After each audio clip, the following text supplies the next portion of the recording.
वह परमात्मा का दर्शन नहीं कर सकता।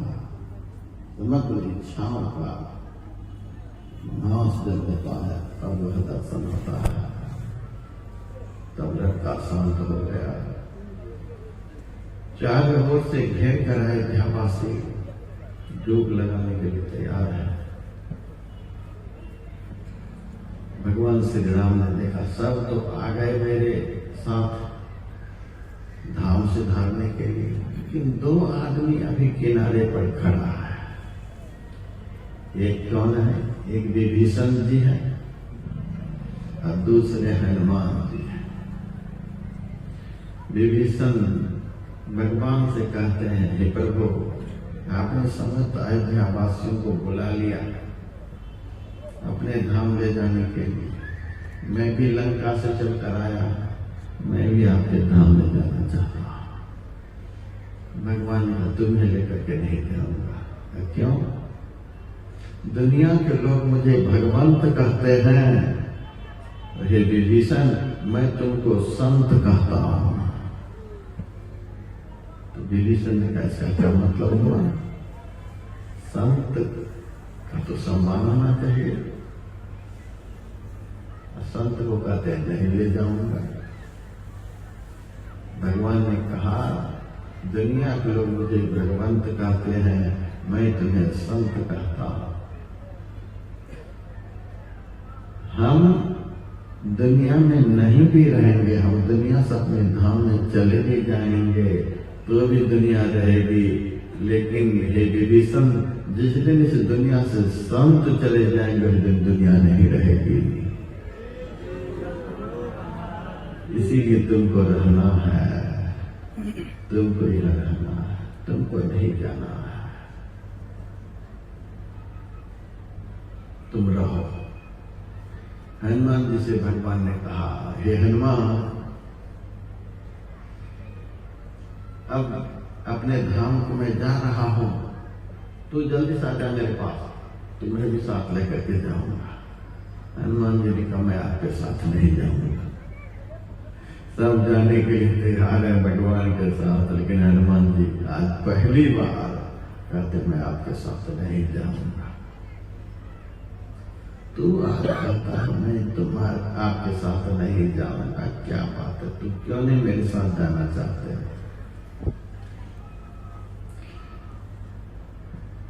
हनुमान जी ने कहा जिनको आप यहाँ धरती पर छोड़कर जा रहे हो उनके बिना आप वैकुंठ में रहोगे? उनके बिना वैकुंठ में आपका मन लगेगा? एक क्षण के लिए भी उनके बिना आप वैकुंठ में रह पाओगे? भगवान मौन हो गए। भगवान आज मौन हो गए। इसका क्या मतलब कि संत को छोड़कर भगवंत एक क्षण के लिए भी अलग हो ही नहीं सकते। जहां संत मेरो जस गावे तहां करो मैं पासा।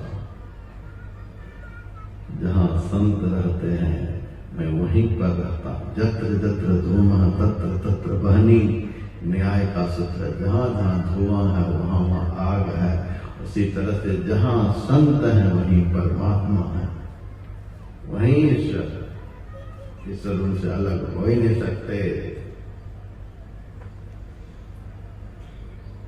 तो जिनके बिना आप एक क्षण के लिए भी कहीं नहीं जा सकते, उन संत को छोड़कर मैं कहीं नहीं जाऊंगा। आप मुझे वैकुंठ में किसी कमरा में बिठा देंगे और आप मौज करेंगे संत के साथ में, हम वैकुंठ में नहीं रहना चाहते। हम तो ऐसे संत के पास रहेंगे जिस संत के बिना आप दुनिया में कहीं रह ही नहीं सकते। संत उदय संत सुखकारी, संत अवतरण का महत्व है, संत की जयंती का यह महत्व है, पूज्यपाद के जन्म का यह महत्व है।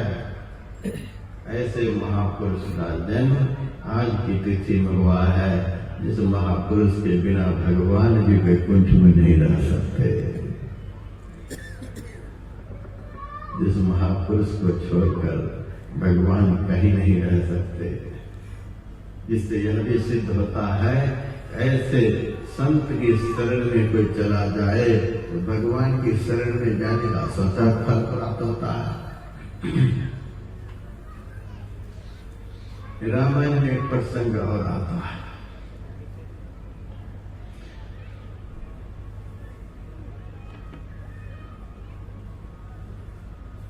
भरत जी भगवान श्री राम को लौटाने के लिए समस्त अयोध्या वासियों को साथ लेकर के चित्रकूट जा रहे हैं।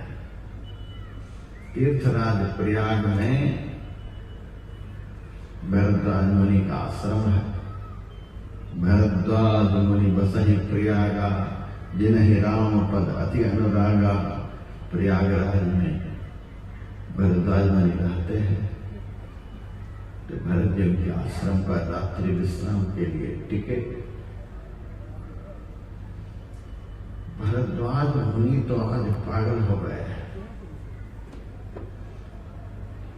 कितनी व्यवस्था में, कितनी सुविधा में आज मैं भरत को अपनी कुटिया में रखूं, इसके विषय में सोच सोच करके पागल हो रहा है।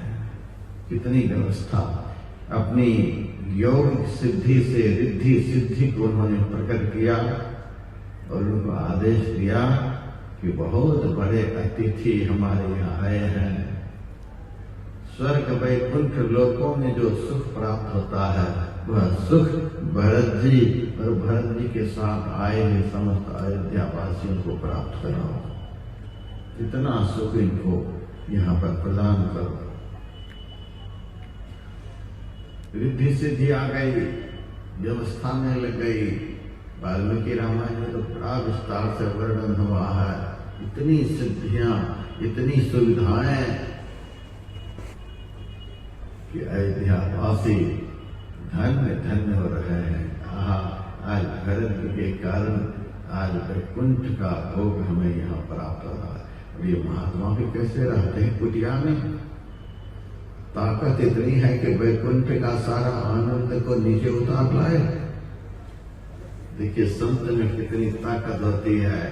वैकुंठ की बात करते हैं आप लोग, स्वर्ग की बात करते हैं आप लोग। संत की शरण में आप पहुंच जाएं, वैकुंठ का भोग, स्वर्ग का भोग आपको संत के चरण से ही प्राप्त होंगे। मोक्ष का सुख भी इसी चरण से प्राप्त होता है। कोटि मुक्ति संतन की चेरी पलटू उदास मूल मेरी। इस कदर भरत जी की खातिरदारी में भरत जी के सेवा में भरद्वाज मुनि लगे हुए हैं।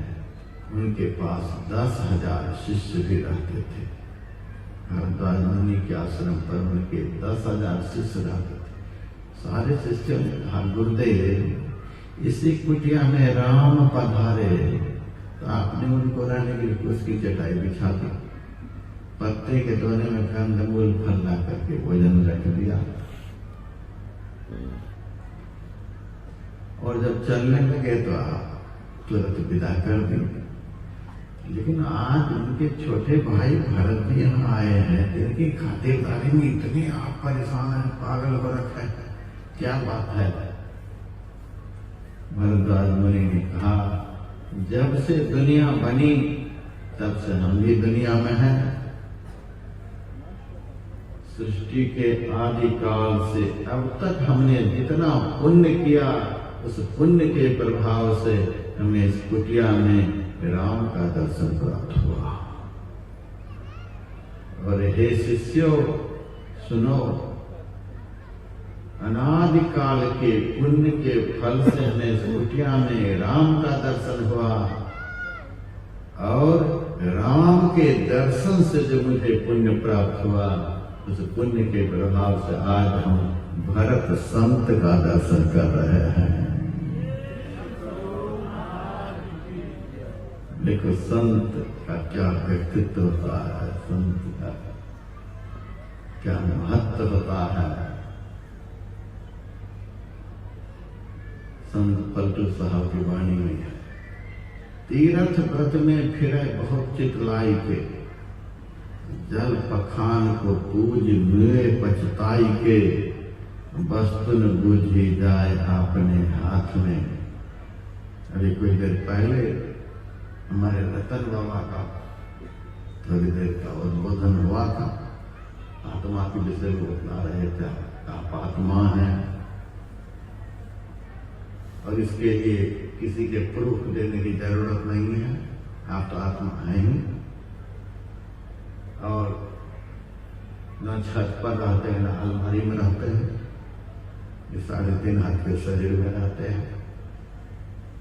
3.5 हाथ के अंदर में आप रहते। और कोई रहे चाहे नहीं रहे, देवता भाग रहे, भगवान रहे नहीं रहे, हम उतना माथापच्ची नहीं करते। लेकिन हम तो हैं, इतना तो विश्वास है कि हम इस शरीर में हैं।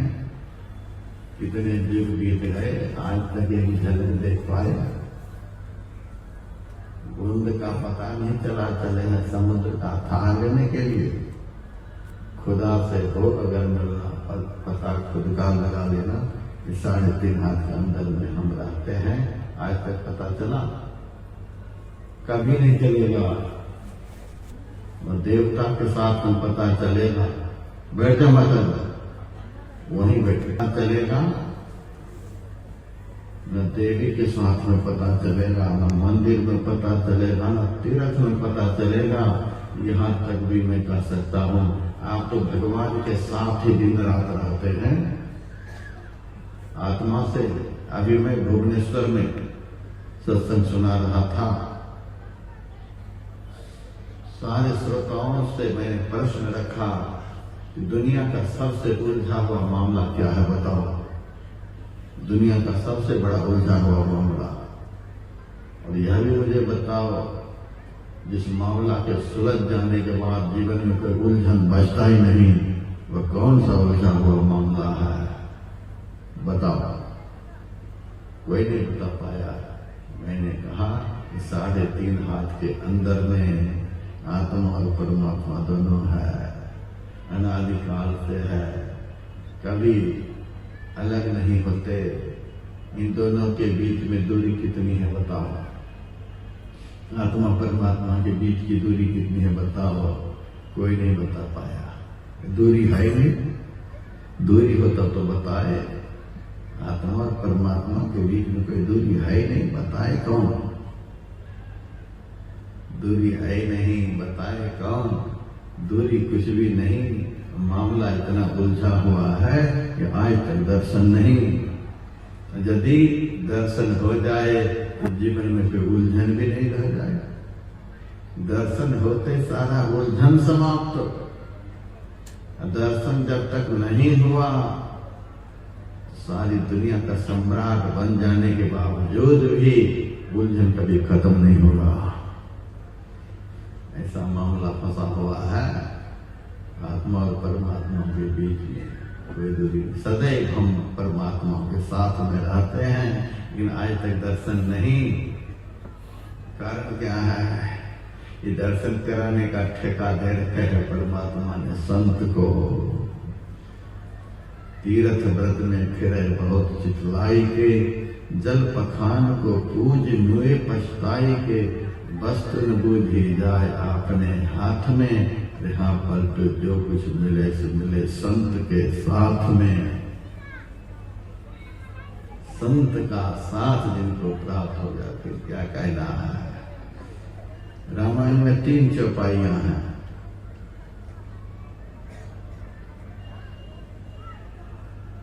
जो चौपाई संत के व्यक्तित्व का पता बतलाती है।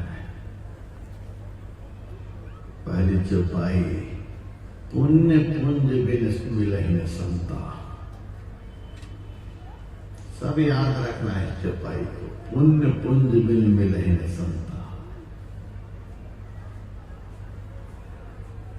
पुण्य का अर्थ होता है ढेर। पुण्य का ढेर। आज तक देखे पुण्य का ढेर कहीं?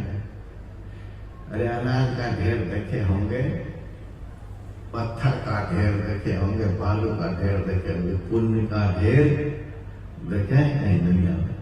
नहीं देखे होंगे। हम रोज देखते।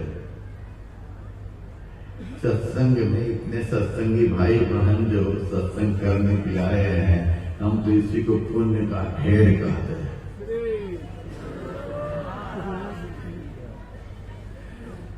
इस बार का आयोजन पाटन में बड़ा विलक्षण हुआ। मैंने सुना है हर बार तो यहाँ जयंती मनाई जाती थी, लेकिन सत्संग हॉल में ही निपट लेते थे सब कोई।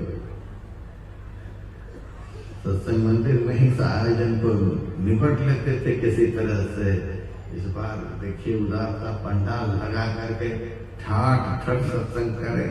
एक और संत की इतनी दुहाई देते हैं, इतनी बड़ाई देते हैं, बाबा ऐसे बाबा ऐसे बाबा ऐसे, और सड़े हुए दिल से इतने बड़े बाबा का उत्सव मनाया जाएगा।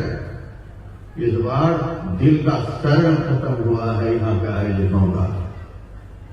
यहाँ के आयोजकों के दिल का शरण खत्म हुआ है, टीबी रोग खत्म हो गया है। इसीलिए इतना बड़ा आयोजन इस महान संत के जन्मदिन पर मनाया जा रहा है। ठाठ ठठ सत्संग करे। इतने बड़े संत, इनकी प्रशंसा में, जिनके सुंदर में देखिए कितना सुंदर सुंदर हमारे उदल बाबा बताए। और ऐसे संत का जैसे तैसे निपट लो, कमरे में बिठा करके जयंती मना लो, नहीं नहीं, इससे भी बड़ा पंडाल लगना था। पहले सत्र में ही पंडाल फुल हो गया। कल शाम तक का मामला है, सारा पर्दा उठाना पड़ेगा यहाँ। पहले दिन में पूरा मैदान फुल हो गया। यह है जयंती का उत्सव, यह है ठाठ ठठ सत्संग करे, यह है इतने बड़े महापुरुष के जन्मदिन पर श्रद्धा और प्रेम का उमंग। कितनी बड़ाई करो, दिल छोटा है, फिर छोटा जैसा आयोजन नहीं होता है। बड़े उमंग के साथ ठाठ ठठ सत्संग करें और शाह दिल होना चाहिए। यह है पुण्य पुण्य का दर्शन। एक साथ है, एक साथ इतने सत्संगी का दर्शन, हमें लगता है कि पुण्य के पहाड़ का दर्शन हो रहा है।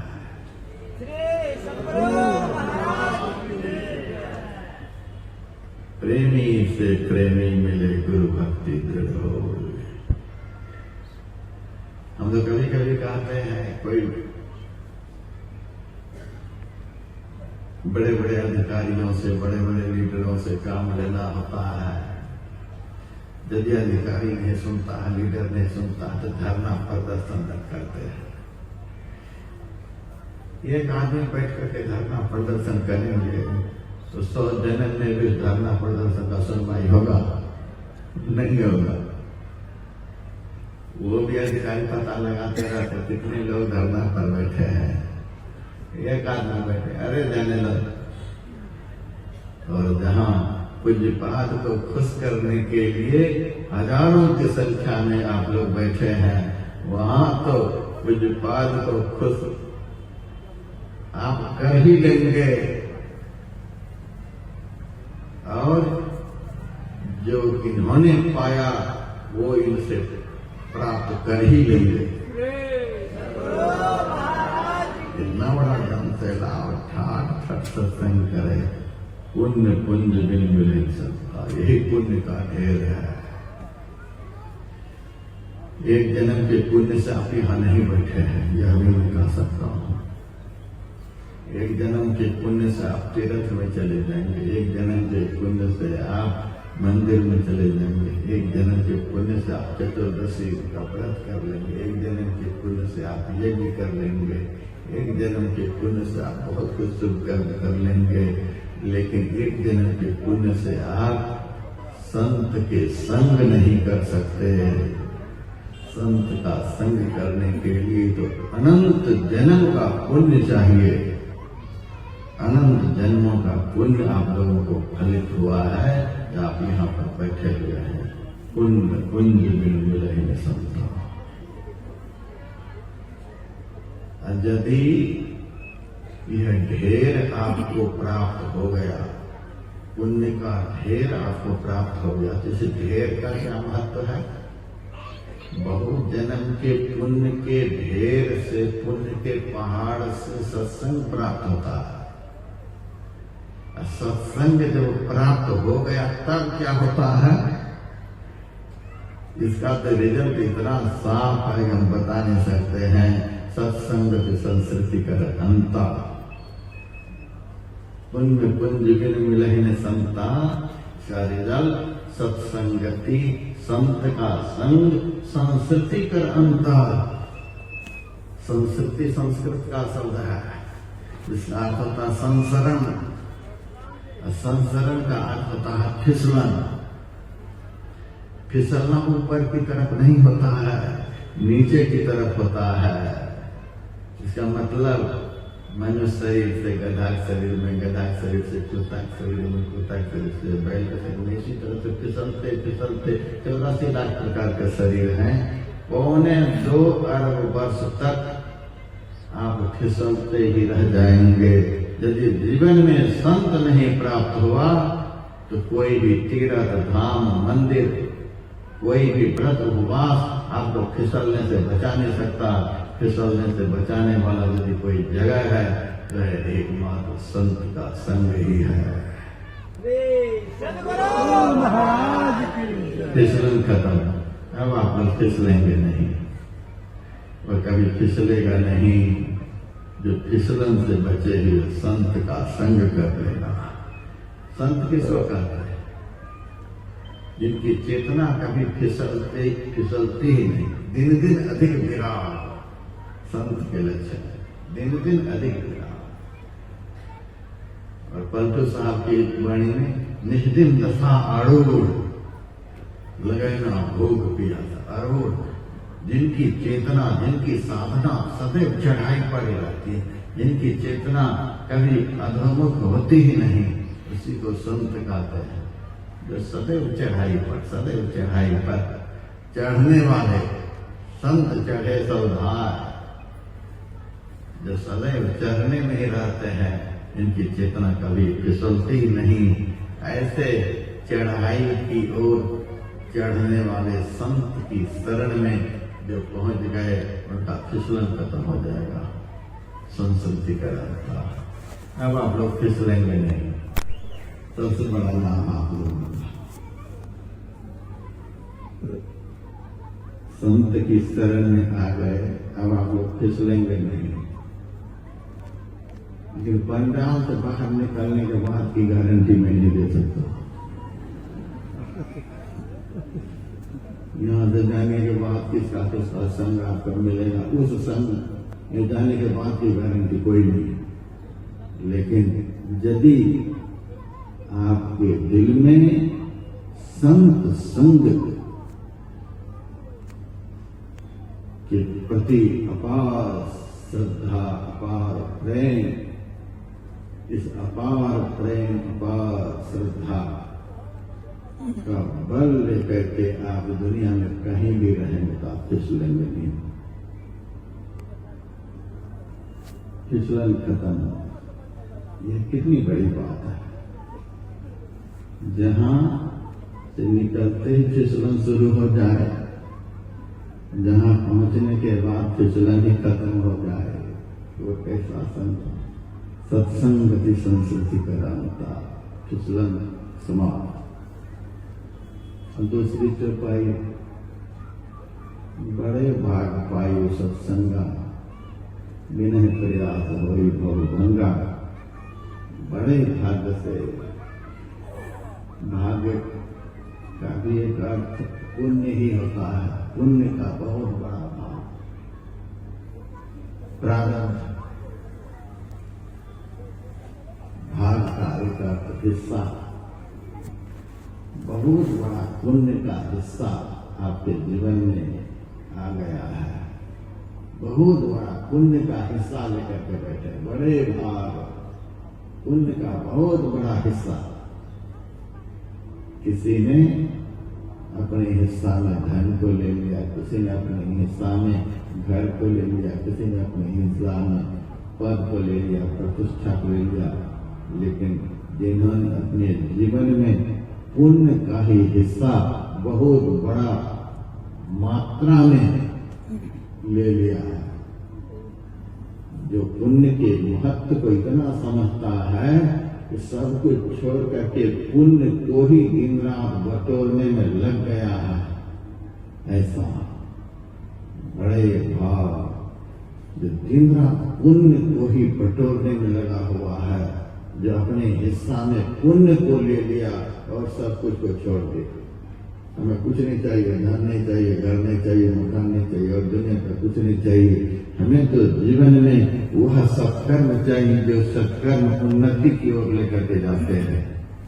उसी सत्कर्म का नाम पुण्य है, जो सत्कर्म ऊंचाई की ओर लेकर के जाए। प्राप्त पुण्य कृता लोकान शुद्धा शाश्वती समासुची नाम श्रीमदान योग भ्रष्ट विधायक थे। वह सुरकर्म जो सुरकर्म नीचे नहीं जाने दे, ऊपर की ओर लेकर के जाए, उसी सुरकर्म को पुण्य कहते हैं। ऐसा पुण्य जो बहुत मात्रा में संग्रह किया है, उसी को संत का संग प्राप्त होता है। पुण्य पुंज में मिलहीन संता, बड़े भाग पाइयो सत्संग।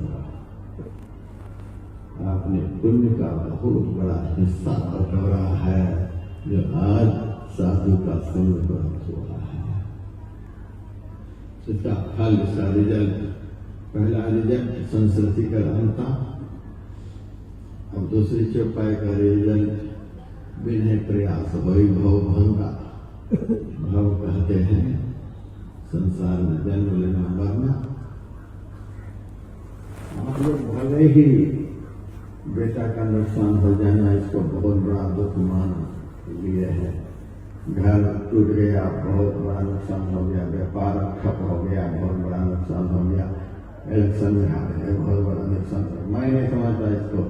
हमारे गुरुदेव ने कहा, आवागमन सुन दुख हो जाए में कोई संसार में जन्म लेना और यहाँ से चला जाना, आना जाना आना जाना। दुनिया में यदि नहीं आए होते तो दुनिया का उलझन लगता, दुनिया का कोई दुख होता, यहाँ आना ही दुख माना है। लोग मेरे पास आकर दुनिया भर का दुख सुनाते हैं, हम कहते हैं कि चलो शुद्धि करो प्यारे वो आपन देश के, जहाँ वहाँ कलेश का सुना ही, जहाँ कलेश नहीं है दुख नहीं है वहाँ चलो, यहाँ आओ ही नहीं। तब लोग कहते हैं महाराज जाओ आप, हमें यहीं रहने दो, लेकिन माथे पर कोई भभूत छिड़क दो, यहाँ हमें कोई दुख नहीं हो। ऐसा नहीं होता है जी, जो जाएगा सो पाएगा।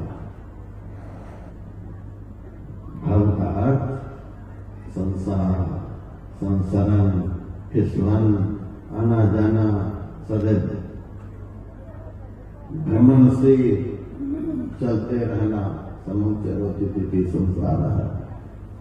यही है संसार, संसार आना जाना, यानी दुख में आना जाना, दुख से कभी पिंड का नहीं छूटना, यही है संसार। रिजल्ट, जीवन में संत का संग प्राप्त हो जाए तो दुख में आने जाने का जो चक्कर है वो समाप्त हो जाए, भवभंगा।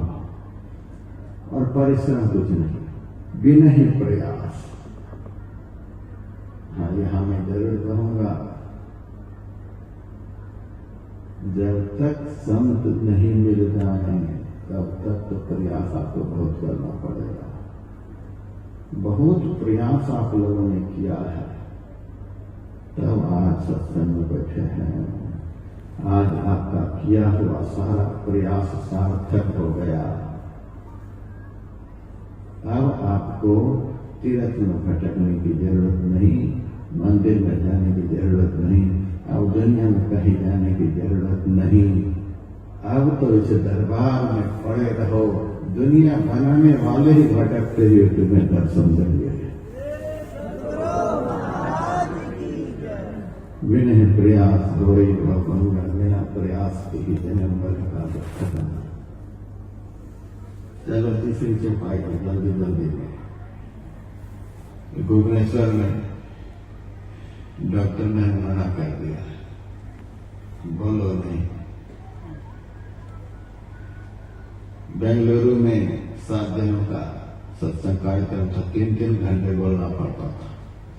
माइक की व्यवस्था अच्छी नहीं थी, गला फंसा चला गया, गला बैठ ही गया, आवाज नहीं निकलती थी। भुवनेश्वर में आकर के बहुत बड़े डॉक्टर ने कहा, आप बोलो नहीं, हमारा रिक्वेस्ट है, आप बोलो नहीं। हमने कहा हम पागल पड़े हो गए, हम बोलते रहते हैं। महाराज आप साधु को बोलो। साधु को सही बोलना नहीं चाहिए, लेकिन जब साधु के सामने इतने सारे पुण्यात्मा जमा हो तो साधु को मौन भी नहीं रहना चाहिए। मैंने डॉक्टर से कह दिया सत्संग में बोलेंगे, बाकी समय नहीं बोलेंगे। फिर भी महाराज थोड़ा कम ही बोला। अच्छा चलो थोड़ा 19-20 कर देंगे। अरे हमारा तो आधा घंटा में गला ही गर्म होता है, कब कितना बोले। चलो जल्दी जल्दी डॉक्टर के लिए बात रह जाए, तीसरी चौपाई सुनाता हूं। अब मोहि भाव भरोसा हनुमंता, बिन हरि कृपा मिले नहीं संता। तीसरी चौपाई सबसे विलक्षण चौपाई है। अब मोहि भाव भरोसा हनुमंता। 2 चौपाई राम बोल रहे हैं, पुण्य कुंज बिन मिले न संता, बड़े भाग पाई सत्संग भाई। उत्तरकांड की चौपाई है, राम बोल रहे हैं। और तीसरी चौपाई सुंदरकांड के संत बोल रहे हैं। विभीषण जी कह रहे हैं, अब वही भाव भरोसा हनुमंता। ये हनुमान अब हमें भरोसा हो गया, उम्मीद हो गई। हनुमान जी ने कहा अब आपको उम्मीद हुई है, भरोसा हुआ। क्या उम्मीद हुई है? क्या उम्मीद हुई आपको? क्या भरोसा हुआ? अब वही भाव भरोसा नहीं। क्या उम्मीद हुई? क्या भरोसा हुआ आपको? राम हमें मिलेंगे, पक्का हो गया। राम अब हमें मिलेंगे, ये पक्का हो गया। कहा आप तो 14,000 वर्ष से लंका में रह रहे हैं, अब तक भरोसा नहीं था। नहीं नहीं, राम राम करते करते तो पागल हो गए थे, जीभ घिस गई। अब तक भरोसा नहीं था राम जी, अब तक भरोसा नहीं था कि राम जीवन में मिलेंगे, लेकिन आज हमें भरोसा। अब कैसे? अब कैसे भरोसा हुआ? ये हनुमान तुम्हारे जैसे संत जो जीवन में मिल गए। अब जीवन में संत मिल गए, इसलिए अब भरोसा हो गया कि राम मिलेंगे, अब पक्का हो गया। अन्य किसी सत्कर्म सुकर्म पर कोई गारंटी नहीं दे सकता है कि राम मिलेंगे, लेकिन संत मिलने पर यह गारंटी हो जाती है कि अब राम जरूर मिलेंगे। अब मेरी भाव भरोसा हनुमंता, बिन हरि कृपा मिला ही नहीं सकता। भगवान की मेरे पर कृपा है और दर्शन देंगे, अब कृपा है, दर्शन देंगे भगवान। और 15 दिन के अंदर में विभीषण जी को समुद्र के तट पर राम का दर्शन हुआ। 15 दिन के अंदर में, बिना ही प्रयास, 15 दिन के अंदर में भगवान श्री राम ने विभीषण से कहा, अरे विभीषण तो कैसे आ गया मेरे पास? श्रवण सुने आया, आपकी महिमा, आपकी गुण गाथा इस कान से सुन करके मैं यहाँ आपके पास आ गया। भगवान ने कहा लंका में तो सब मुझे गाली देने वाला है, मेरे विषय में सुनाने वाला कौन मिला तुमको? हनुमान जी भगवान श्री राम के पीछे खड़े हैं, गदा दिखला रहे हैं, खबरदार मेरे विषय मत बताना। इन्होंने सुना। हाँ, लोग अपनी बड़ाई सुनने के लिए, अपनी बड़ाई सुनने के लिए अपने मुंह से नहीं आते, दूसरे के मुंह से सुनाना चाहते हैं। ये क्या आदत हो गई है? दूसरे बड़ाई नहीं करें तो हम अपने मुंह से बड़ाई करें, दूसरे नहीं करें तो हम अपने मुंह से बड़ाई करें। ये कौन सी आदत है? हमारे गुरुदेव के एक अच्छे शिष्य थे आत्माराम जी, जिनका पहला नाम वैदेही शरण दुर्वे है। उनकी वाणी है, सदा सतगुरु को जो भजते रहेंगे संसार सागर से निश्चय करेंगे। और अंतिम कड़ी है, कहे आत्मा राम नहीं मन की व्यथा हो, जो अपनी बड़ाई से डरते रहेंगे। कहे आत्मा राम नहीं मन की व्यथा हो, जो अपनी बड़ाई से डरते रहेंगे। अपनी बड़ाई हनुमान जी आज तक अपने मुंह से कभी नहीं बोले कि राम हमको इतना प्यार करते हैं, राम इतना प्यार करते हैं, हमने राम की इतनी सेवा की, ये राम की इतनी सेवा की, कभी हनुमान जी नहीं बोले। हनुमान के ऐसे भक्त कोई पैदा नहीं लगेगा कोई, और कभी अपने मुंह से अपनी बड़ाई न सुनने के लिए राजी है। आज विभीषण को गदा दिखला है, खबरदार मेरे विषय में मत बतलाना। एक बार अयोध्या में